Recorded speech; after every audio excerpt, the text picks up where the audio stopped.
السلام علیکم ورحمۃ اللہ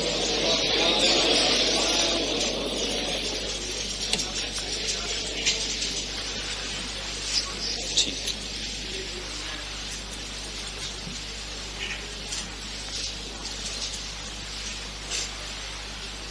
الحمد لله الذي أنزل على عبده الكتاب ولم يجعل له عوجا تبارك الذي نزل الفرقان على عبده ليكون للعالمين نذيرا. ألف لام را كتاب أنزلناه إليك لتخرج الناس من الظلمات إلى النور وأشهد أن لا إله إلا الله وحده لا شريك له وأشهد أن سيدنا ومولانا محمدا عبده ورسوله. أما بعد. میرے محترم بھائی اور بہنوں، اب ذرا اللہ کی کتاب کی باتیں سننے کے لیے جمع ہوئے ہیں، بہت مبارک ہے. مجھے دعوت دی گئی، میں سر درد کا مسلسل شکار ہو چکا ہوں، مسلسل سفر، مسلسل بول اب سر ساتھ نہیں دے رہا. تو یہ دوست چل کے گھر آ گئے تو مجھے شرم آئی انکار کرتے ہوئے، آنے کی میری ہمت نہیں تھی. لیکن کوئی چل کے آ جاتا ہے تو اس کا ایک وزن بن جاتا ہے جس کو ٹالنا مشکل ہو جاتا ہے. تو چند دوست چل کے آ گئے میرے پاس. مجھے بولنے میں کافی تکلف ہوتا ہے، اگر کسی وقت بھی درد میرا ساتھ نہیں چھوڑتا. تو درس قرآن تو ہو چکا ہے، چند باتیں میں قرآن سے متعلق جو ابھی فی الحال ذہن میں آئی ہیں وہ عرض کرتے ہیں. قرآن سے پہلے یہ جاننا ضروری ہے کہ یہ کلام کس کا ہے. کلام کی طاقت متکلم سے پیدا ہوتی، متکلم کا پتہ نہ ہو تو کلام کی طاقت کا پتہ ہی نہیں ہوتا ہے. امر کی طاقت عامر کی طاقت سے پیدا ہوتی، امر میں جو طاقت پیدا ہوتی ہے وہ عامر کی طاقت سے پیدا ہوتی. تو یہ کس کا کلام ہے اور یہ کلام خود کیا ہے اور یہ کلام کس پر اترا ہے اور کس لیے اترا ہے. تو اللہ تعالیٰ فرماتے ہیں تنزیل. تنزیل تنزیل کا لفظی ترجمہ تو ہے اتارا ہوا، لیکن اس کی جو اصل کیفیت ہے وہ ہے، میں آپ کے سامنے کہتا ہوں وہ آ گیا. تو آپ سارے پیچھے گردنیں موڑ کے دیکھو گے کون آ گیا، کیونکہ میرے اشارے میں عظمت ہے. وہ آ گیا، حیرت ہے، عظمت ہے. وہ آ گئے، وہ آ گئے. تنزیل وہ آ رہا ہے، وہ آ رہا ہے. اس میں ہیبت ہے، ہیبت. وہ آ رہا ہے. ایک لفظ ہے تنزیل، وہ آیا، وہ آیا. کدھر سے؟ کون بھیج رہا ہے؟ ممن خلق الارض والسماوات العلی. یہ اس کی طرف سے آیا، وہ آیا، اس کی طرف سے آیا جس نے زمین کو بچھایا، آسمان کو اٹھایا. وہ کون ہے؟ الرحمن. وہ کہاں ہے؟ علی العرش استوى. عرش پر استوا ہے. وہ کیسا ہے؟ لہ ما فی السماوات وما فی الارض وما بینہما وما تحت الثرى وان تجہر بالقول فإنه يعلم السر وأخفى. وہ کیسا ہے کہ زمین اس کی، آسمان اس کے، زمین آسمان کا درمیان اس کا، زمین کی آخری تہ تک جو کچھ ہے سب کچھ اس کا. للہ ما فی السماوات وما فی الارض. زمین آسمان میں جو کچھ ہے سب اللہ کا. للہ المشرق والمغرب. مشرق اور مغرب میں جو کچھ ہے سب اللہ کا. رب المشرق والمغرب. مشرق اور مغرب کا پالنے والا وہ اللہ. لہ ما فی السماوات. آسمان جو آسمانوں کے اندر زمین جو زمین کے اندر، زمین آسمان کے درمیان کے خلا میں جو کچھ ہے، تحت الثری تک جو کچھ ہے، سارا اس کا ہے۔ اتنے بڑے نظام کو سنبھالتا کیسے ہے؟ کہ ایسی آسانی سے سنبھالتا ہے، وَإِن تَجْهَرْ بِالْقَوْلِ، تم زور سے بولو، فَإِنَّهُ يَعْلَمُ السِّرَّ، وہ تیرے سر کو بھی جانتا ہے۔ سر کیا ہے؟ کسی کے کان میں سرگوشی کرنا، سر کہ دو آدمی آپس میں سمجھ رہے ہیں۔ اور اخفا کیا ہے؟ کہ زبان بند کر کے، تالو سے لگا کر دل کی دھڑکنوں میں بات کرنا، اندر کی بات جو تیرے اپنے کان نہ سنے، جو تیرے کان بھی نہ سنے، اخفا، تیرا رب وہ بھی سن لیتا ہے۔ ایک بدو آیا، کہنے لگا یا رسول اللہ، میرا باپ مجھ سے پوچھے بغیر میرا مال خرچ کر لیتا ہے۔ تو آپ نے فرمایا بلاؤ۔ باپ کو پتا چلا کہ میرے بیٹے نے میری شکایت کی ہے، تو اس کو دکھ ہوا، تو اس نے اس دکھ میں چند شعر کہے۔ شعر تو ان کی فطرت میں تھے، لیکن زبان سے نہیں، دل ہی دل میں شعر کہتا ہوا وہ مسجد کی طرف آیا، زبان سے ایک حرف نہیں ادا ہوا۔ جب وہ دربار رسالت میں پہنچا تو جبریل آ گیا، کہنے لگے یا رسول اللہ، اللہ تعالیٰ فرما رہے ہیں کہ اس کا مقدمہ بعد میں سنیں، پہلے اس سے کہیں کہ وہ شعر سنائے جو اس کی زبان سے ادا نہیں ہوا، اور اس کے کانوں نے نہیں سنا، لیکن رب العرش العظیم نے سن لیا ہے۔ تو آپ نے فرمایا بھائی تیری بات بھی سنتے ہیں، پہلے وہ بتا جو تو نے دل ہی دل میں کہا ہے۔ وہ کہنے لگا اشہد انک رسول اللہ، میں گواہی دیتا ہوں آپ اللہ کے رسول ہیں۔ یا رسول اللہ، آپ کا رب ہمارے ایمان کو بڑھاتا ہی رہتا ہے۔ اس کی عزت کی قسم، چند خیالات تھے جو خیال کی دنیا میں ہی رہے، زبان پر نہیں آئے، آپ کے رب نے اسے بھی سن لیا۔ کیا کہا تھا؟ کہا تھا غزوتک مولودا ومنتک یافع تعل بما اجنی علیک وتنهب واذا ضاقتک بالسقم لم ابد لسقمک الا ساهرا اتململ كأني انا المتروك دونك بالذي تركت به دوني فعيني تهمل تخاف الردى نفسي عليك وإنها لتعلم أن الموت وقت مؤجل فلما بلغت السن والغاية التي إليك مدى ما كنت فيك أؤمل جعلت جزائي غلظة وفظاظة كأنك أنت المنعم المتفضل فليتك إن لم تر حق عضوبتي فعلت كما الجار المجاور يفعل فأوليتني حق الجوار ولم تكن علي بمال دون مالك تبخل۔ اللہ کے محبوب کے آنسو ایسے برسات کی طرح۔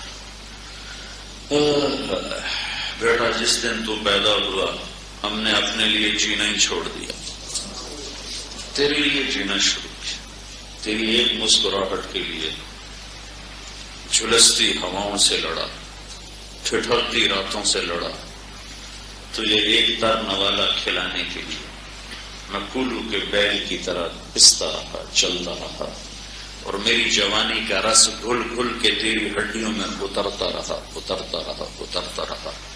تو بیمار ہوا تو اس سے زیادہ بیمار میں ہو جاتا تھا، تو روتا تھا تو اس سے زیادہ میں روتا تھا، تجھے نیند نہیں آتی تھی تو اس سے زیادہ میں تڑپتا تھا، تیری ایک مسکراہٹ دیکھنے کے لیے ساری ساری رات کام کرتا رہا، اور تیری بیماری ٹہلا دیتی، ہلا دیتی، کہیں مر نہ جائے، کہیں مر نہ جائے، کبھی تیری ماں پیرا دیتی، کبھی میں پیرا دیتا کہ کہیں مر نہ جائے، حالانکہ موت تو مقدر ہے، لیکن تیری محبت نے ہمیں پاگل کر دیا، دیوانہ کر دیا، اور ہم تیرے لیے جیتے رہے، اس آس پر جیے کہ تو جوان ہوگا ہم بوڑھے ہوں گے، تو جیسے ہم تیری انگلی پکڑ کے چلے تو ہماری انگلی پکڑ کے چلے گا، جیسے ہم نے تجھے کھلایا تو ہمیں کھلائے گا۔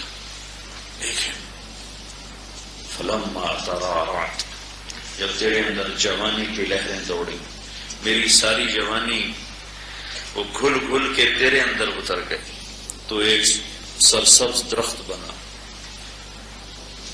اور میرے اوپر خزاں آ گئی، تیرے اوپر بہار آ گئی، مجھے پتجھڑ نے نگل لیا، تجھے بہار نے ہرا کر دیا، میں دوہرا ہو گیا، تو سیدھا ہو گیا، مجھے تمنا ہو گیا میرا سہارا بنے گا۔ ایک دم تیری نظریں پلٹ گئیں اور تو ایسے ہو گیا جیسے میں تیرا باپ ہی نہیں لگتا، جیسے میں تیرا کچھ لگتا ہی نہیں، اور تیری آنکھیں ماتھے پر چڑھ گئیں اور تو ایسے بات کرنے لگا جیسے میں نوکر ہوں۔ تو میں نے اپنی 30 سالہ زندگی کو جھٹلا کر کہا کہ نہیں، غالباً میں اس کا باپ نہیں، میں اس کا شاید خادم ہوں، چونکہ باپ سے تو اولاد ایسے بات نہیں کیا کرتی۔ اللہ کے نبی کو رو رو کے برا حال ہو، تو آپ نے اس کو گریبان سے پکڑا، اس نوجوان کو کہا اٹھ جا میری مجلس سے، انت ومالک لابیک، تو اور تیرا سب کچھ تیرے باپ کا ہے۔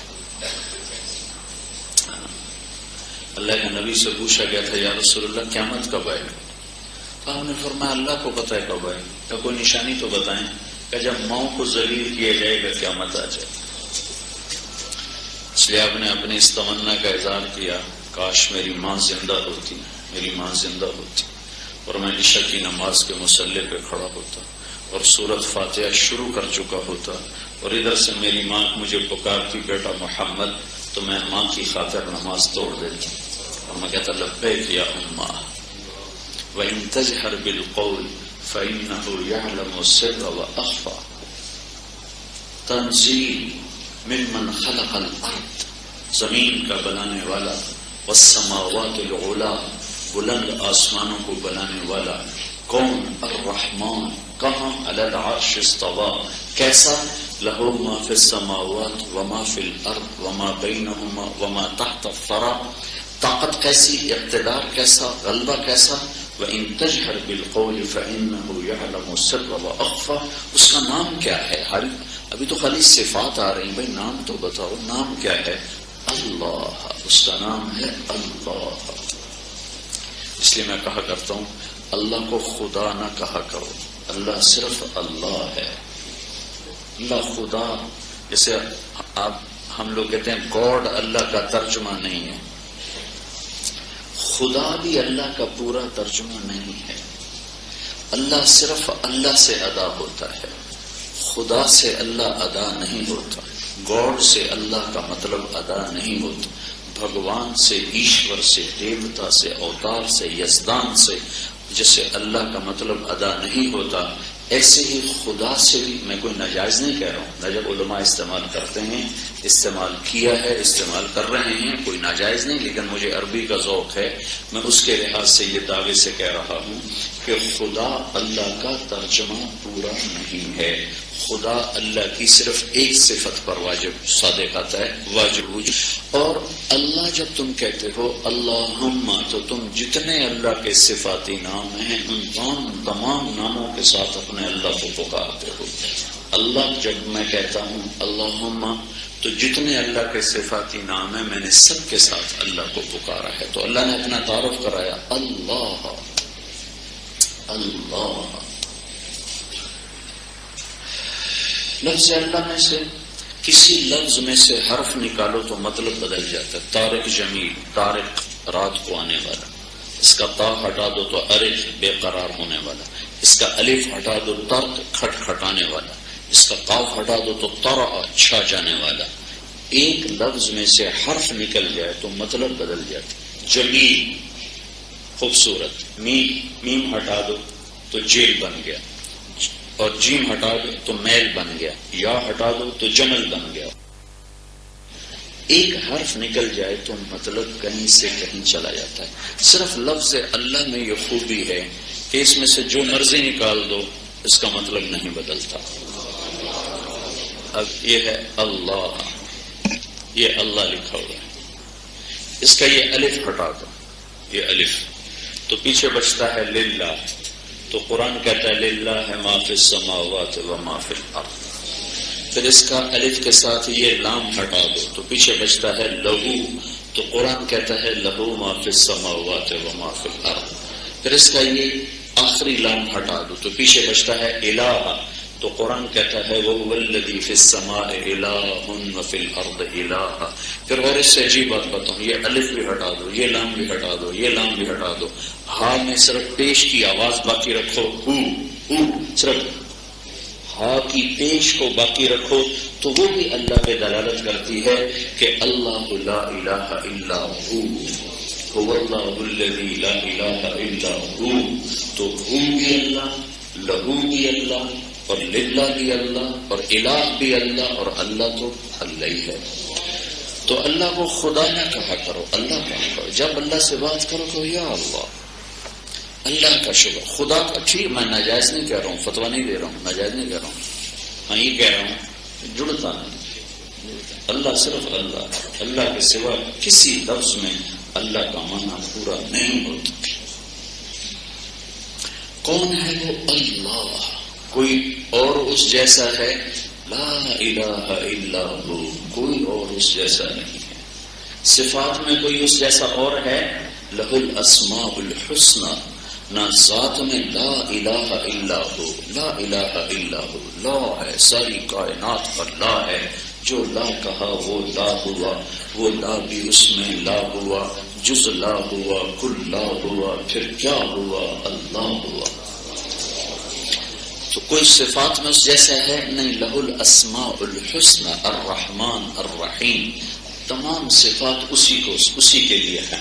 الرحمن الرحیم، الملک القدوس السلام المومن المہیمن العزیز الجبار المتکبر الخالق الباری المصور الغفار القہار الوهاب الرزاق الفتاح العلیم القابض الباسط الخافض الرافع المعز المذل السمیع البصیر الحکم العادل اللطیف الخبیر الحلیم العظیم الغفور الشکور العلي الحسيب الكريم الرقيب الجليل المجيد الباعث الشهيد الحق الوكيل القوي المتين الولي الحميد المحصي المبدي المعيد المحيي المميت الواجد الماجد الواحد الأحد الصمد القادر المقتدر المقدم المؤخر الأول الآخر الظاهر الباطن الوالي المتعال البر التواب المنتقم العفو الرؤوف مالك الملك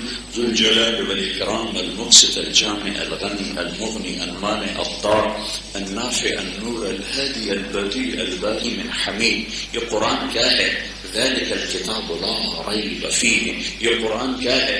واتبعوا النور الذي أنزل معه. یہ قرآن کیا ہے؟ مهيمنا عليه.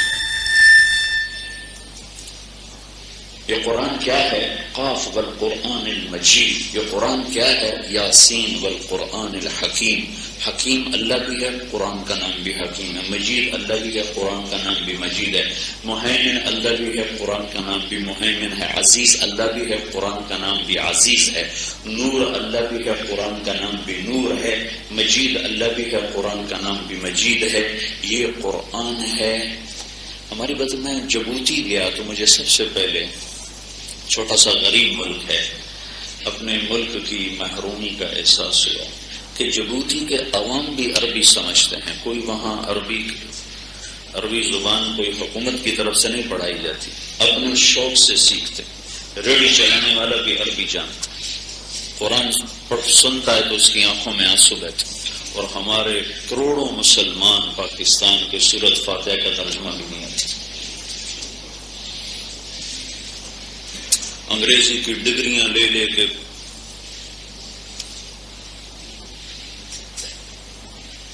زندگی گزار دی ہے.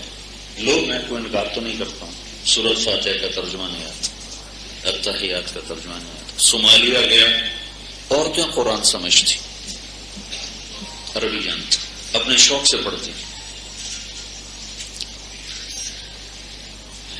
یہ وہ معجزہ ہے جو قیامت تک باقی رہنے والا ہے. تورات، زبور، انجیل کتاب اللہ ہیں، کلام اللہ نہیں ہے. قرآن کتاب اللہ بھی ہے، کلام اللہ بھی ہے. تورات، زبور، انجیل کتاب اللہ تھی، مٹا دی گئی. قرآن کلام اللہ ہے، اللہ کی ذات سے نکلا ہے، اور اللہ کی ذات ابدی ازلی قدیم ہے، ناقابل تردید و تبدیل ہے، تو اس کی ذات سے نکلا ہوا کلام ناقابل تردید و تبدیل ہے۔ تورات زبور انجیل لکھی ہوئی اتری، قرآن لکھا ہوا نہیں آیا، لکھا ہوا نہیں آیا۔ نزل بہ الروح الامین علی قلبک، راہ راست اللہ کی ذات سے محمد مصطفیٰ صلی اللہ علیہ وسلم کے دل پر اترا، پھر وہاں سے زبان پر آیا، وہاں لا تحرک به لسانک لتعجل به ان علینا جمعه وقرآنه فاذا قرأناه فاتبع قرآنه ثم ان علینا بیانہ۔ تو سن، تیرا دل جیسے قرآن محمد مصطفیٰ صلی اللہ علیہ وسلم کے دل پر اترا، اللہ نے لوح محفوظ پہ قرآن لکھوایا الف لام میم، لیکن جیسے اللہ کی زبان سے نکلا ہے ایسے اگر لوح محفوظ پر اتارا جاتا تو لوح محفوظ کی لمبائی چوڑائی تو اللہ کے سوا کوئی نہیں جانتا ہے، تو اللہ کے نبی نے فرمایا اگر لوح محفوظ پر قرآن اتارا جاتا تو لوح محفوظ کے پرزے پرزے ہو جاتے۔ یہ محمد مصطفیٰ کا دل ہے جس نے پورا قرآن سنبھال لیا، پورے قرآن کو سنبھال، لوح محفوظ سے بڑا دل۔ زمین آسمان پر اس کلام کو ڈالا جاتا تو ہوا منصورہ ہو جاتا۔ یہ محمد مصطفیٰ صلی اللہ علیہ وسلم کا قلب اطہر ہے کہ سارے کلام کو اتنی طاقت خرچ ہوتی تھی کہ آپ بے ہوش ہو جاتے، اور اتنا وزن پڑتا تھا۔ زید بن ثابت کے ران پہ سر رکھا ہوا تھا اور آپ پر وہی اتری تو زید بن ثابت کہنے لگے مجھے لگا جیسے میری ران ٹوٹ جائے گی۔ جب چلتی اونٹنی پر وہی اترتی تھی تو اونٹنی وزن سے بیٹھ جاتی تھی، اور آپ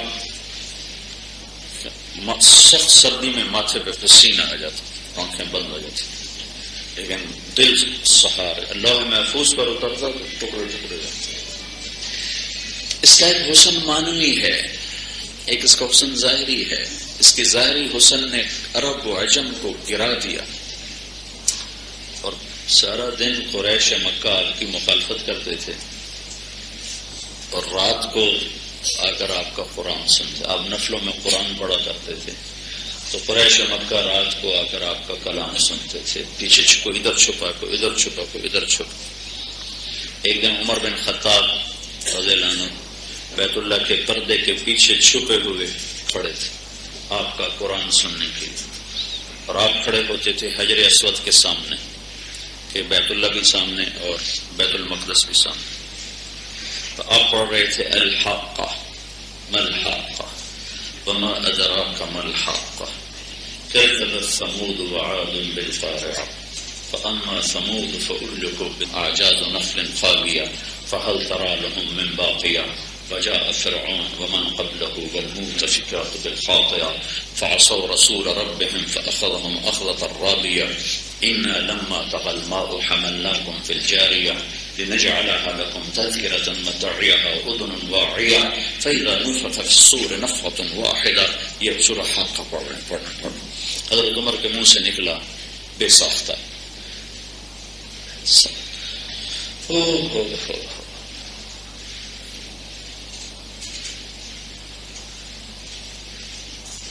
پہلے میلے ہوتے تھے، میلے جاہلیت میں، تو عرب شعراء اپنا کلام پیش کرتے تھے، جو سب سے عالی کلام ہوتا تھا بیت اللہ میں لٹکا دیا جاتا تھا، تو جب اس سے اچھا کوئی کلام کہتا تو وہ اتار کر دوسرا لٹکا دیا جاتا تھا۔ ایک دور ایسا آیا کہ 7 شعراء کا کلام لٹکا ہوا تھا کہ اس میں 19-20 کا فرق بھی نہیں تھا، پود رائی کے برابر فرق تھا، تو انہوں نے 7 کے 7 قصیدے لٹکا دیے، 7 معلقہ، کہ جب اس سے اچھا کوئی کلام آئے گا تو پھر ہم اس کو اتار دیں گے۔ تو زمانہ گزر گیا، دہائیاں گزر گئیں، اس سے بہتر کلام کوئی پیش نہ کر سکا، وہ 7 قصیدے لٹکے رہے کہ ادھر اعلان نبوت ہوا اور قرآن اترنا شروع ہوا، اور قرآن کو سن سن کر انہوں نے قصیدے اتارنے شروع کیے خود ہی، کہ اس کلام کے سامنے کوئی نہیں ٹک سکتا۔ آخری قصیدہ تھا امرؤ القیس کا، جو سب سے اعلیٰ شمار ہوتا ہے۔ امرؤ القیس ملک الشعراء، شعراء کا بادشاہ ہے امرؤ القیس. تو وہ مر گیا تو اس کی بہن زندہ تھی. تو لوگوں نے اس کی بہن سے کہا تو کلام اتار دے، دیکھ نہیں رہی محمد پہ کیسا کلام آ رہا. وہ کہنے لگے ابھی میرے بھائی کے ٹکر کا کلام نہیں آیا.